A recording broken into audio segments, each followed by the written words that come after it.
The Scottish Conservative leader Ruth Davidson has told BBC Scotland she doesn't want to face another referendum in her lifetime. In particular, she says the SNP should rule out any talk of a second referendum on Scottish independence. She was speaking in the third of our leader interviews this week to our political editor, Brian Taylor. Referendums. Ruth Davidson was on the losing side over Brexit, but the winning side in the independence ballot. She doesn't fancy repeating either. In particular, she doesn't accept the SNP argument that Brexit could justify another independence referendum because Scotland voted to stay in the EU. I believed, possibly that was my own folly, but I believed the SNP when they said that it was a once-in-a-generation decision. That's what they promised the people of Scotland, and it was a pretty clear result. We've seen in events since that 10 points is actually quite a healthy margin. And they should stick to that promise, in your view? Well, it was a promise that they made to people when they were looking for their votes, and they shouldn't go back in it after. Which would mean a referendum should not take place for at least 20, 25 years?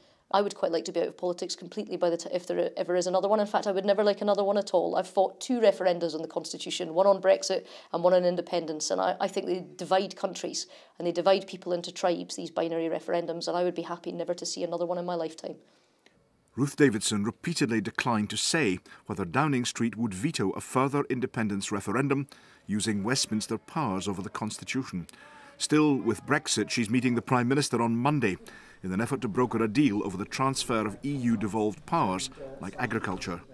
Turning to income tax, she says people in Scotland shouldn't pay more than in England and perhaps in future could pay less.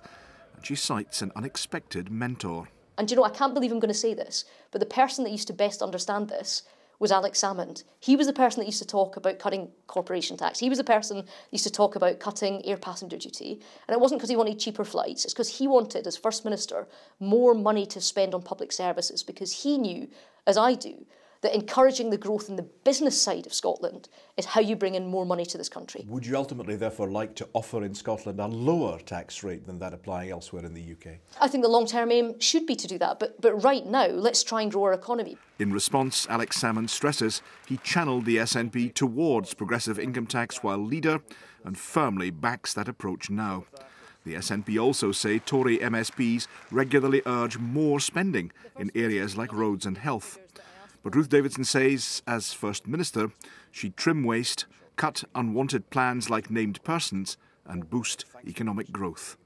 Brian Taylor, reporting Scotland.